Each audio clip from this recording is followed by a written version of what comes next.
Arc Raiders is not a good game. It's a great game. Gotcha, bitch. Though, to be fair, as long as your company doesn't sell its soul to Tencent, I'm probably on board. Now, I'm a big variety gamer. Things get stale after a while, so I tend to switch it up. But if there's one thing that I love, it's extraction shooters.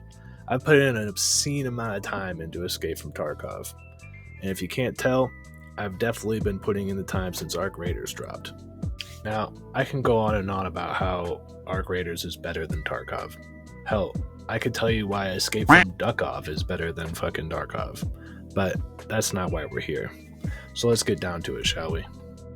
As much as I love Arc Raiders, that love for the game doesn't excuse lack of care from devs. I know we've all been waiting for that one fucking game to play with the bros again, alright? Something that's not fucking Call of Cock 17 or fucking a new map on Fortnite. Who cares? These games are so played out. So when a company makes something different, I'm all about it. I will, however, point out the flaws because truly I'd like to see this game continue to thrive. And personally, I think a few of these things will be the death of the game if not addressed properly. And yes, guys, I get it. This game just came out, all right? But if this game is going to stand the test of time and also continue on with that Game of the Year vibes that everyone's sucking each other off about, then respectfully, Embark has its work cut out for them. First off, let's address the elephant in the room. Spawns are trash. Like, probably the worst I've ever personally experienced. The amount of third partying, fourth partying, fifth party, hell, sixth partying is crazy. Oh, there's almost always one more or another team around the corner waiting for you or waiting for their time to shine. You know what I mean?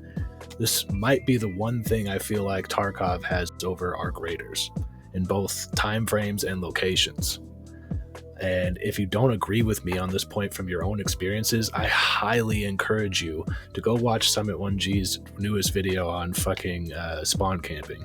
Just watch how atrocious these fucking spawns are. Not to mention, anyone spawn camping gets notified the moment you load in with that nice little shield beep.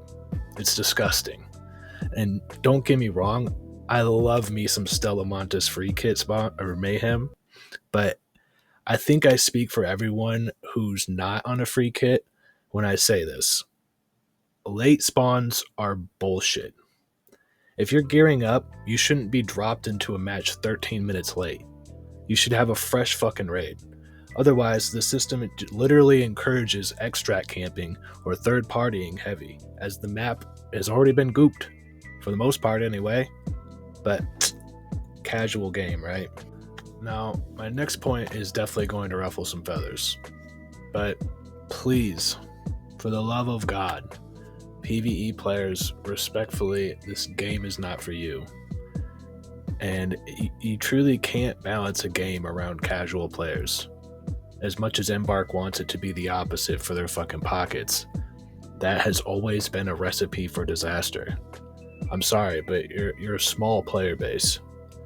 Solos has become so fucking boring with the teaming and the friendly shit. I shouldn't be having a fucking mental conundrum, a breakdown every time I fucking kill someone to trying to figure out whether or not I'm a good or a bad guy in a fucking PvP game. Like, what are we doing? Literally, I can't imagine how boring Arc Raiders would be if looting was your sole purpose. Like, you just to fight the Arc? You beat the matriarch and the queen, and then what? Back to being a loot bot? With your very limited space as is? The weapons made from these parts are trash, people. Trash. Taking up space for nothing. They're only good for killing Arc. And you already killed the big shit, so what does it matter? And even if they were good for PvP, the fucking ammo to craft and to buy is atrocious. Fuck, right now the game might as well be called Venator 4 The Reckoning. But my point is, why PvP with an Aphelion or risk the money when something as simple as a Stitcher or a fucking Kettle could do the trick and cost you far less? You know what I mean? Especially when half the lobby is just free kits anyway. So, I don't know. I promise you, PvP people or PvE people, that you are going to die out from this game. And that's purely because there's not enough PvE content to satiate you. If you really want that so badly, you should go play like Destiny or Helldivers or Warframe if PvE shooting is your thing. But unless you are truly so bored with life that somehow the thrill of looting is all you need to get through your days, I truly can't imagine you play this game for much longer. But hey, I know for a fact that you will be put in friendlier lobbies if you're maintaining a less aggressive behavior. Which brings me to my next point. Trials are dumb. Cool idea, terrible execution. And I'm telling you, these cosmetics for tryharding are not worth your mental health. I've been number one in my bracket each week, and I've personally hemorrhaged hundreds of thousands worth of gear sets in the midst of, tryharding these trials, right? You can go in goop to the nines and still get wrapped up by free kids that know their shit. People that go into these events purely to kill others who are gooping and try to catch them lacking in some form. But me losing my shit isn't the problem. This is a PvP game, and I know that I'm not going to fucking win every fight. I'm not him. However, PvE players who are not constantly aggressing people are being put into friendlier lobbies, which right there, already gives PvE people a leg up on PvP players. They are undoubtedly going to have better scores in trials because they're hardly getting pressed. They have less to worry about in general. And on top of it, event timers are absolutely horrendous right now. It's known that certain map types will breed better results for trials, right?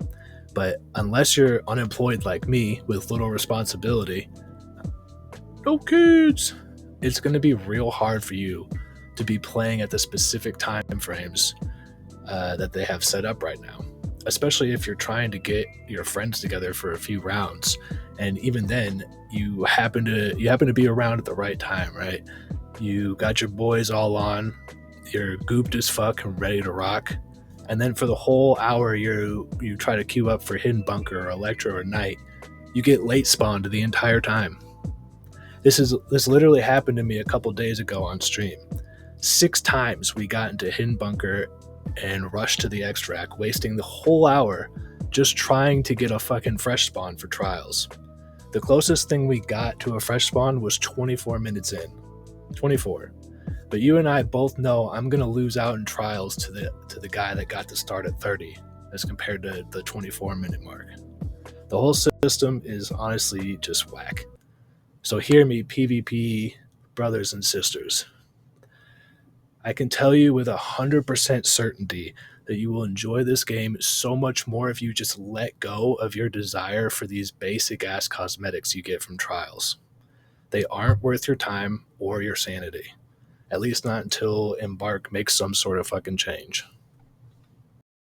Lastly, with most competitive games these days, the cheating needs to be addressed, right? I don't believe it's gotten to Tarkov levels yet, but this is still an issue that should be a main concern for most competitive games, I would say. I've played a lot of games in my fucking 35 years of life, enough to know better when a company is lacking. I've seen 15-year fucking plus alphas that come out of 1.0 or come into their 1.0 or release of a game, and it literally just be one last cash grab for a dead game with super minor changes. 7 days to die. These changes made or lack thereof, both for monetary benefit or lack of caring about their player base. Hell, Tarkov will ban thousands of cheaters, yet still allow it to continue on. It plagues their game. But hey, as long as they're making money off of them, why figure out a permanent solution, right? Personally, I think that we all need to start holding these companies accountable. And hear me out. They make millions off of us. Millions. All right? We dedicate our fleeting time in this fucking world to the games and buy their in-game bullshit with money that we worked for, just for us to deal with whatever outcomes they give us. I say, listen to your player base or crash and burn. We're going into 2026, people. Cheating is not fucking new. And truly, we don't have to accept it. If they really gave a shit, they could IP ban these lowlifes. Or make a fucking anti-cheat. Right? But instead we sit here and watch fucking millionaires using cheats. Imagine being a rich rapper and playing a shooter just to cheat. It's wild to me that people can have that kind of abundance and still feel inadequate enough to cheat in a fucking game. You ain't happy enough, playa? I digress. All in all, I love Arc Raiders, and Bark has done a great job for the most part. And it's because I think they have such great potential that I'm not going to clown all the wall glitch spots involved in this game. Because honestly, if the devs aren't capable of making walls and ceilings do what walls and ceilings are supposed to fucking do, be impassable, we honestly might have a bigger problem on our hands. I don't know. This game is worth the money. The movement feels good, the battles feel good, there's little to no reason to have any sort of gear fear because you can buy and make most of everything that you need. The Arc are just annoying enough to keep you on your toes outside and inside of fucking fighting other players. Arc Raiders is well-designed chaos. And with a little love, this game will undoubtedly have my vote for Game of the Year. All I need to see is that they give a shit, honestly. But like all things, time will tell. With all that said, thank you for watching the video. Like and subscribe if you don't want to see me living in a van down by the river. Otherwise, see you guys topside, Raiders.